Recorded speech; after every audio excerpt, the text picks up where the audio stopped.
Okay, we're back. We are working on the embroidery of the Mary Poppins penguin. This is take 2. So last time when I had done the fills on this, I don't know why, for some reason I had dropped the thread or the stitch size from the standard 3.5 millimeter down to 1 millimeter, and it was just not working. The feet I had left at the standard size, and they looked great, standard stitch size. They looked great when we did them. So I went back and redid all these black areas. I thought it was gonna take a long time. Actually, it only took me a second.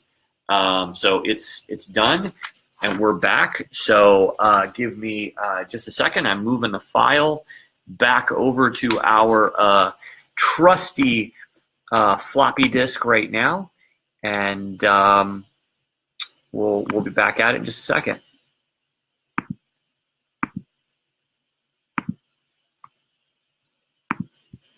All right, so here's Embrilliance, and let me just make sure that I can actually have you on camera, or I can see this. So here is Embrilliance, and we've got the penguin, and I have adjusted those parts of the design here. Actually, you know what I could do? Let me just go back and can I screen share? Well, there's a way to do it, but I don't see how to do it now, so we'll just keep moving. So here's the penguin. I've adjusted it. I have used my USB floppy drive to save it to our handy dandy floppy, and we're going to load the floppy again in our machine. Let's go ahead and bring our camera over to it.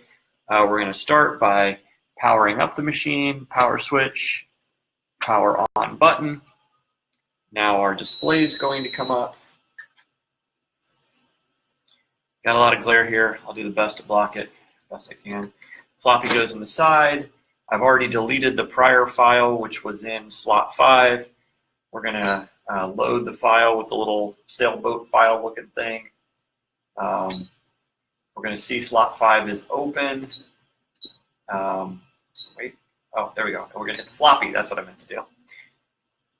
We're going to load from the floppy into slot 5. So we need to find MP towel, Mary Poppins penguin with a towel. But this supports 8-character file names. So let's go down. It was slot 7 last time. There it is, MP towel. We're going to hit enter. It'll load. It's a whole lot less stitches this time. It went from 9,000 something stitches down to 6,000 something stitches because each stitch is a little larger. Again, this thing doesn't think about things in terms of kilobytes or anything. It's all about how many stitches it's loading. And it has a memory of, you know, 1,000,000 stitches or something. So, okay, so we need to do a couple things. We need to re-hoop a sheet of stabilizer, or we use hoop a sheet of stabilizer. Let me just turn. You can watch that here. Don't mind the remnants of my lunch. Roll of stabilizer. You can get this in all shapes and sizes. This just happens to be a roll that came with the machine. I'm going to cheat and just kind of press it in that way, although I got pretty close to the edge here. Do that again. There we go. That's pretty good. All right. We saw it getting loaded in the machine last time. We do that by going to the pantograph drive. This side goes here, like that. It locks in like that. Snap, snap. Okay. So we need to now center our pantograph drive. I can see the little center spot here. We're going to use the arrow buttons to move it where we want it. And then we're going to hit the button for drive. And then now what I'm going to do is menu twice till I see perimeter test. I'm going to hit the perimeter test button, and we're just going to make sure that it stays in the hoop. Looks like we need to go that way a little bit. Oh, wait. Oh, that's right. Now, I didn't, if you watched the last video, I ended up having to scale the file down to fit in the hoop. And I should have done that when I went back to my software a minute ago, but I didn't. So we're going to do that in the machine again. So let's go take a look at that. So what you do is go out of drive mode, out of drive mode, go back to our files. We see MP towel, this function rotation list, and now V scale 100%. We're going to take that to 80. Whoops. Oh, so guess what? Earlier, I not only had the density really high, I scaled the file down. So the combination of those is just, yeah, not good. All right, menu. Let's go back into drive mode, and then we'll watch our perimeter trace here again. Here you can see the menu option for it, right? It's menu, perimeter. And then now it's going to check, and I'm just watching it.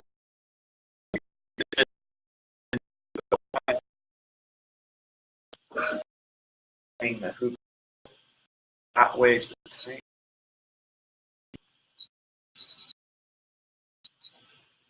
Really good light check. Everything's going to fit.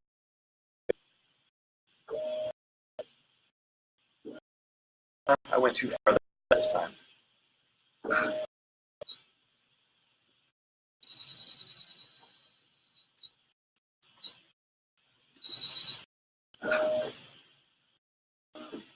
This is a great feature, though. Okay, we're definitely clear on this. The other thing, too, we're probably safe. If you think about it, what it's doing, it's actually mapping out. It's mapping a perimeter like this,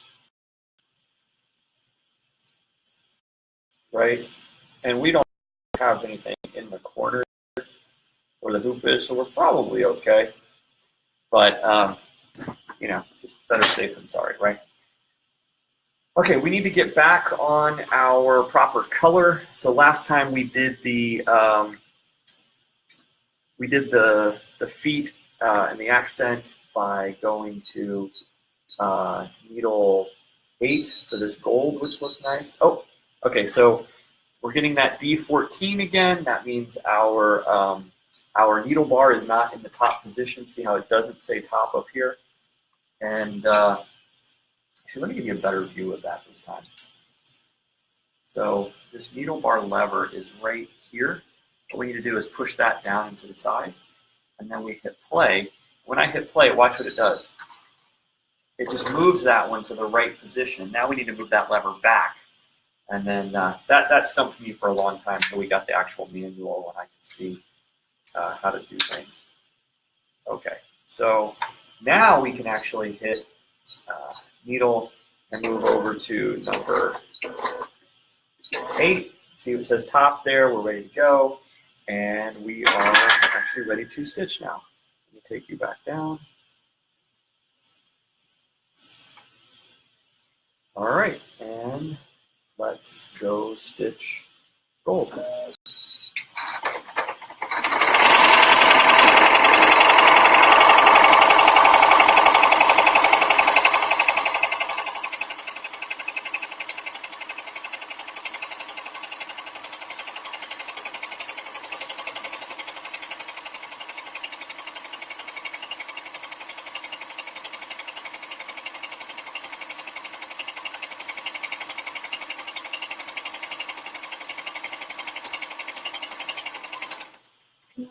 Let's just cut. Love this. My favorite function.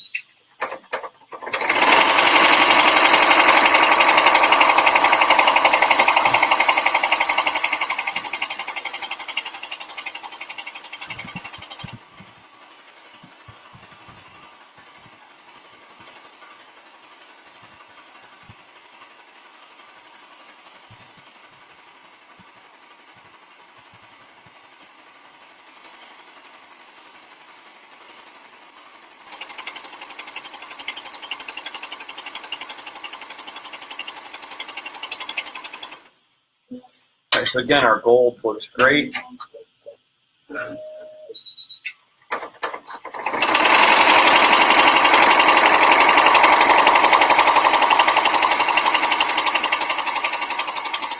So last time we had trouble with the black.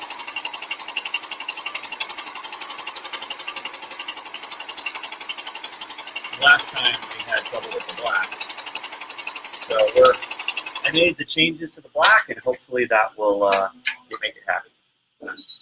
Okay. Okay, now we'll do the bottom.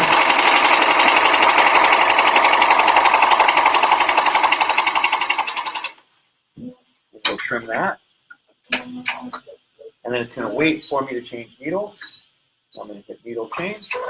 And go back to needle 3. Again, we can see that because the red dot is here on needle 3. And I left the black tied up last time because, I can see now it's actually not in the needle. So before we get all excited about doing our black here, I need to actually thread the needle. It's good to recheck these things each time. So.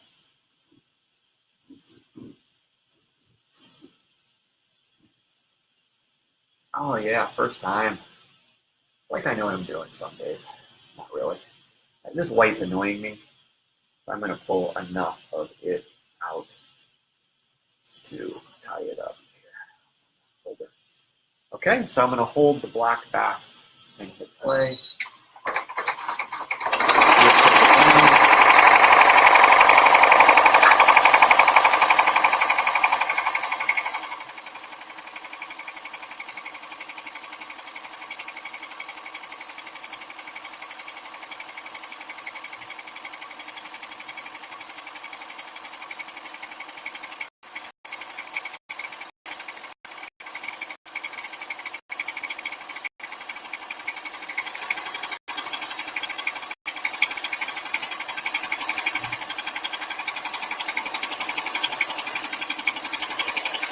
And I can already see that damn black is pulled up again. Alright, so this is where I start wondering if my thread tension, I'm going to check my entire black thread path here to make sure that it's loaded properly. So I'm just walking up the machine here, looking to make sure it hasn't skipped anything. I have some thread tensioners that I can use to check thread tension and bobbin tension, but well, this is frustrating. Sometimes things just work, sometimes they don't.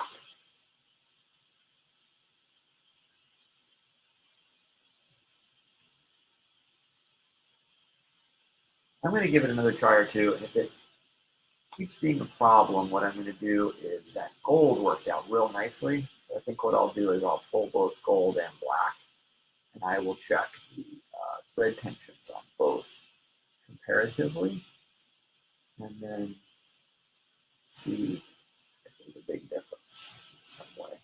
I don't want to start just cranking tension one way or another.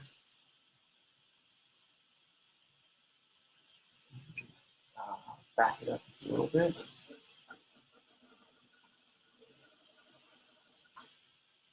Play.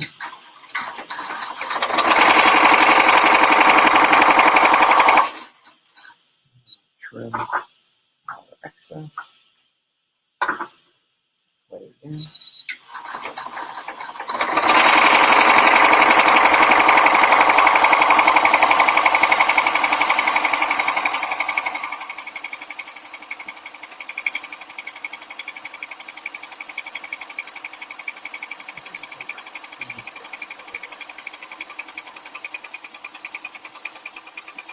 A little bit more of a chance to see what's going on here.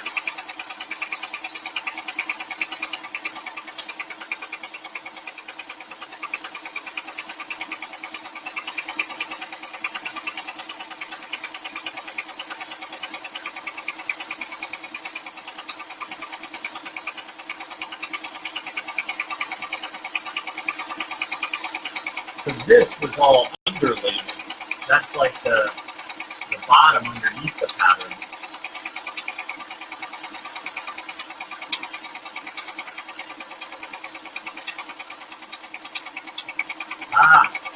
Dude, see, did it again.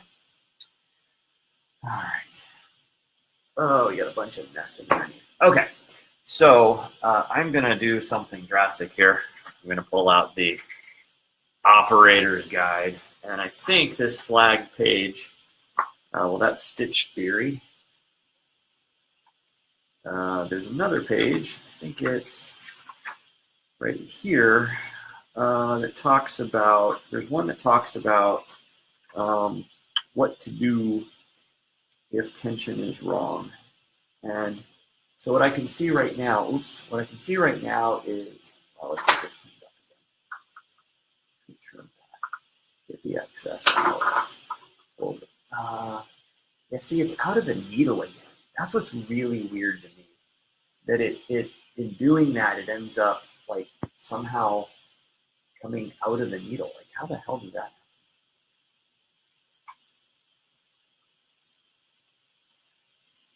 I don't think there's a handy dandy flashlight here.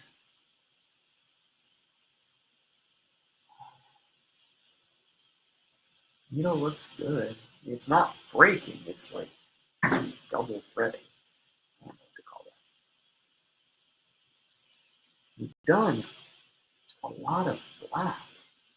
No, actually, we've done a lot of green and white. I did some black. I guess I haven't done as much of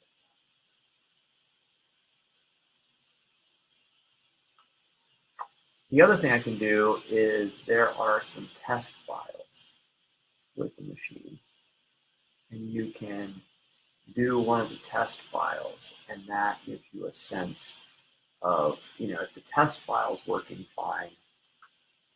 Yes, that really clumped up badly. It looks like crap. Let's see if I can trim some of that mess off there. Let's rewind.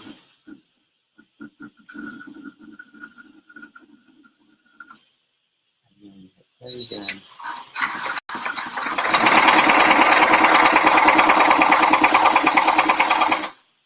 The good news is it'll usually stitch over it and just take the excess stuff down. It doesn't look too bad.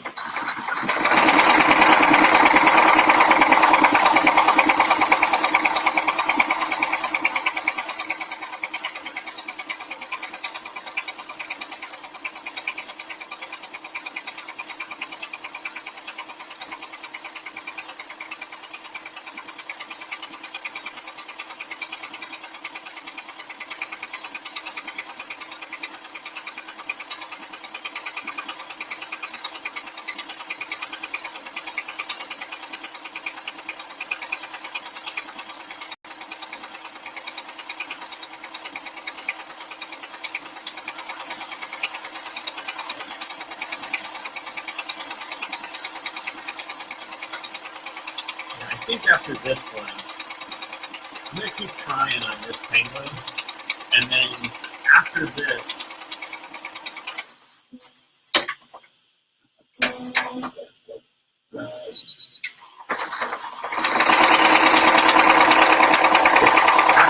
test, I'm going to go back and run a test file, and then look at tension.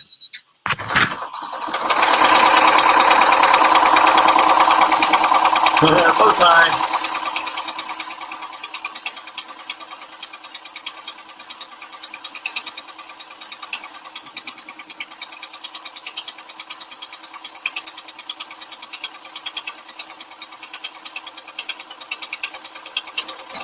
Oh, that wasn't good. I heard it. Wow. Heard it pop. That was not good.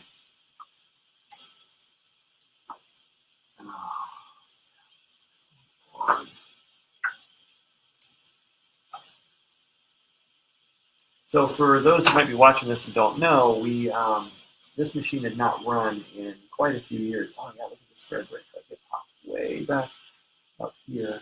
Got it. It's way up here. So we acquired this machine. Thank you, Bill, if you're still watching, and coaxed it back to life with some electronic repairs and some cleaning and learning a lot. And bought the manuals and bought some repair parts and a little of this and a little of that, and I've been pretty lucky so far in getting it to go. This is one of the more frustrating sessions that I've had. Sometimes you just embroider your whole design and life is good. So that's why I'm thinking the tension on the black might be an issue. Back it up some. Hit play again.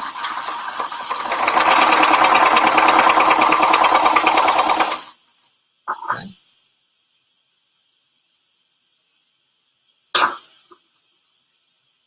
Go.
Okay, black thread.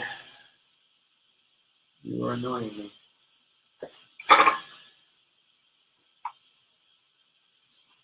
Black thread, I can track all the way.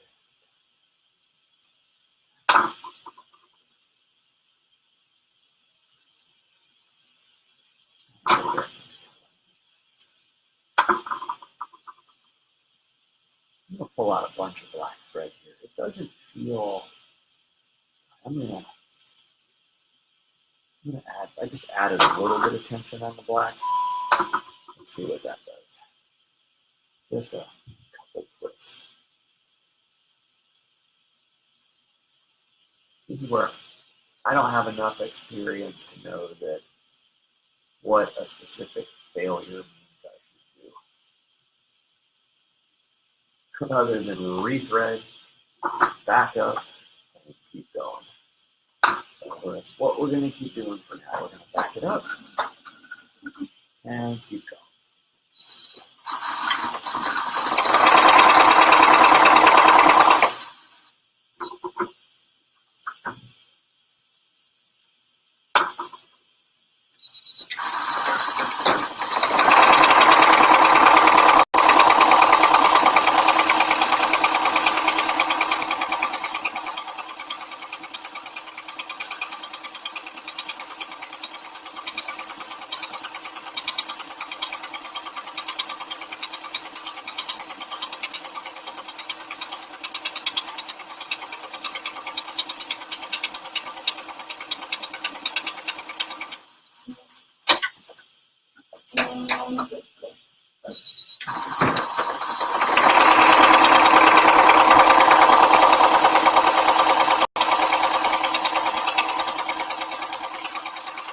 I will say this is interesting. After having actually done the digitizing earlier to watch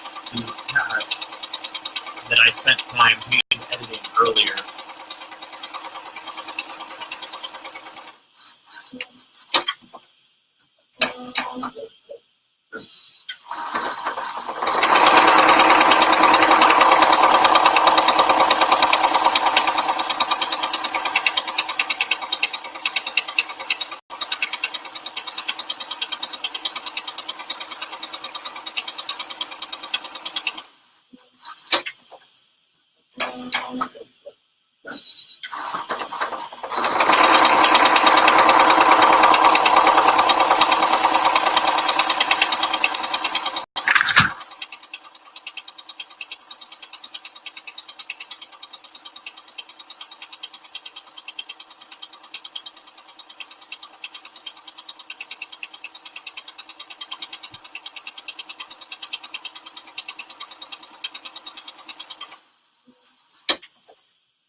Joe joined.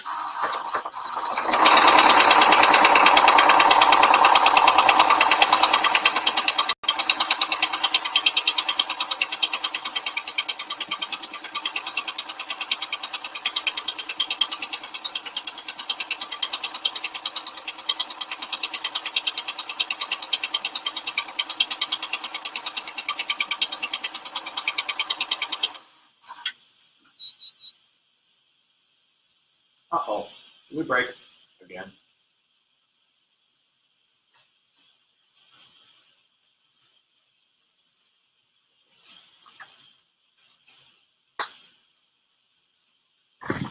That was nice. I feel like we went a minute and a half that time.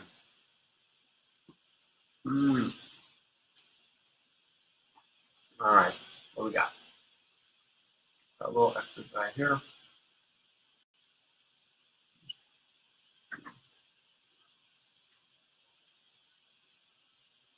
Pulling a bunch of black thread out again.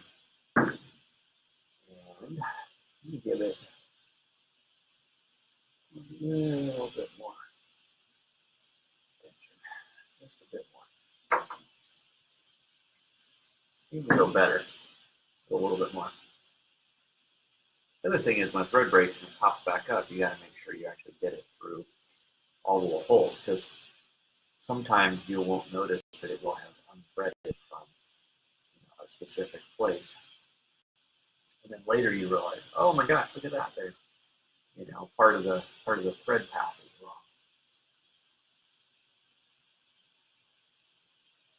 What's great about a multi-needle machine is that when you have to rethread another thread, you can look at the other threads to know the path. It's really only a problem if you have one that has no thread on it at all. Back up. Stay here.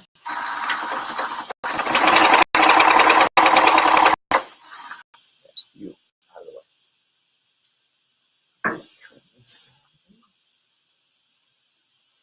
This one's bugging me.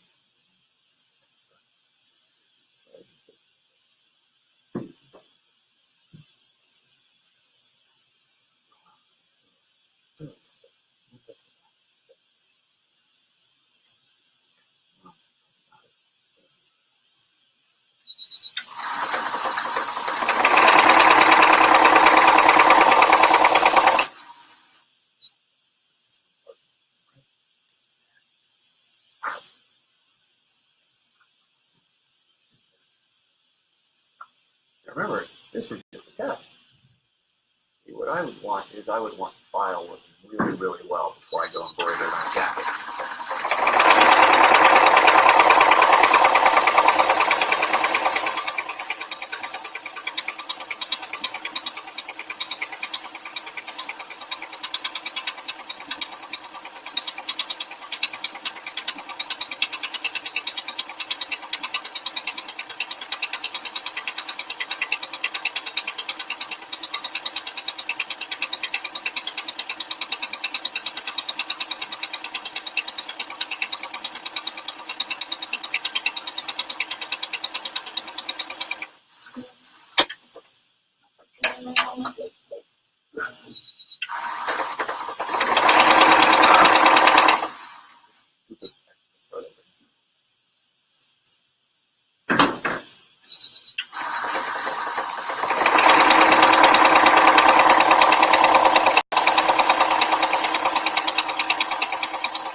All right, we're done.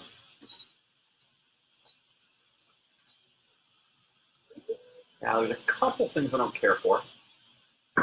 First, let's trim this. No problem. We got a couple little extra threads here. We'll clean those up. I don't like how it. I didn't get a jump between those two down here, which just means I'm going to have to get that thread. Hopefully, there's no stitch. There's not. Bam. Okay, that's an easy. We'll get it in post. Get out of there. All right, that's easy. Similarly, there's one black thread that joins those that I can get out of there. Still need to get that cleaned up. I feel like there was a little bit of a gap right here, but overall, it looks good. Oh, forgot to cut bottom thread. Okay, now let's look at the back. The back's going to tell us what's going on. Okay, so let me support this up here. Move the camera so that we can look at it. Okay, so what we should have on the back, see all this white? We should have about 30% white. We'll focus in the wrong place here. Focus up. We should have about 30% white. And this looks like too much white to me. And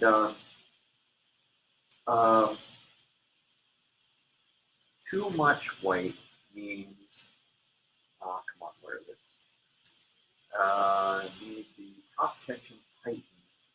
So too much top thread loosened. 1, 2, 7. I'm just reading the book here, bear with me. I need to make a guide that's like too much white. This is what this means. But in general, as long as it's not breaking, I'm pretty happy with it. You can see the jump threads here. You don't have to clean this stuff up. I'm just more looking at what happened here. Yep, jump threads. Looks good. Feet. It looks like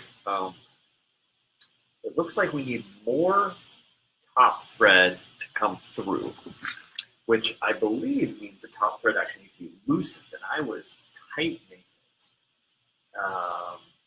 Interesting, but at least it stopped breaking. I think I'm going to run a test run on the black, a test file on the black, just to get it dialed in a little bit more, but let's flip this around and take a look again. I am super happy with that. I love the texture in here. There's a couple changes. If I'm going to do any major edits to it, there's a couple changes I think I would make. Like, I did this gold here, the two pieces of gold separate, and then I ran the line through the middle. Whereas on the feet, the black is over top of the gold. And I think what I would do is turn, if I'm doing this again, I would do the gold section as one piece and then run the black over it, because you can see a little gap there. But seriously, I am way now. So let me run out to the car real quick. Give me just like 30 seconds, and I'll show you where that's going to go.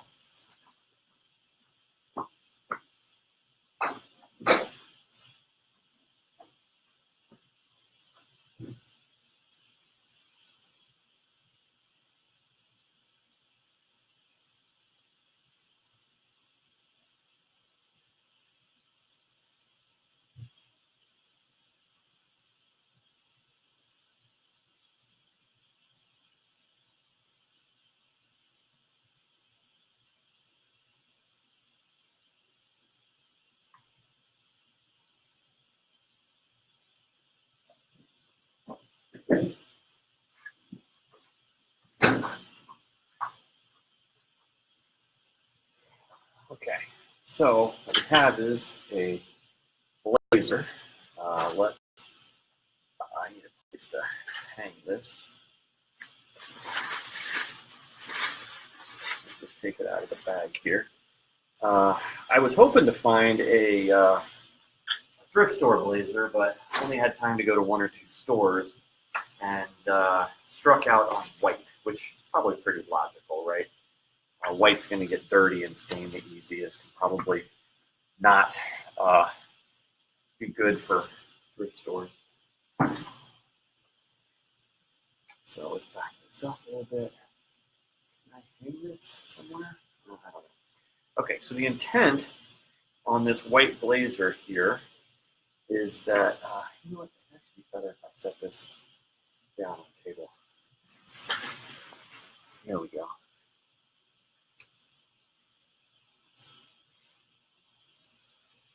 So, the intent on the white blazer is with this guy. Ta-da! Which we're going to unhoop now. What I do is I'm just going to lightly trim the stabilizer just to get it off. Oh, didn't even go that far. Just to give us an idea of what he would look like. So you'll notice, even though we had a ton of thread break problems, it still looks good, right? You know, completely usable, which is kind of a good reason to keep going if you have an issue. I feel like I had something happen on the top of the towel there because it just doesn't have the right density. But anyhow, so the idea is that that guy goes right there on that pocket. It's subtle. Now, the thing I haven't decided, the Mary Poppins script one, what is it? Oh, here we go. The dress has this red framing on it, so I could do that red framing here, which probably matches the dress better. So I'm thinking what I may do is do one file that is just this red that frames it and hoops it right here. And then I would go back and do the penguin. But I'm kind of digging the penguin just by himself. But, you know, with the dress having that much red on it and having all of that, I don't know. I'll have to think about it. But hot damn, that penguin looks good. I really don't feel the need to change that much. I need to get them so that both penguins are the same size. So that I need to do in the software. And the other penguin, when I digitized it, I don't like how I digitized it, and it just didn't come out as good. This one looks more like the original drawing. I think this just got too stylized when I vectorized it. And I think what I'm going to do is work on this next. And like I said, I think I'm going to pull this frame out and do it so that I can do just the frame, and then scale the items for the center of the frame. Because the dress, let's see if I can show you the dress again. The dress is.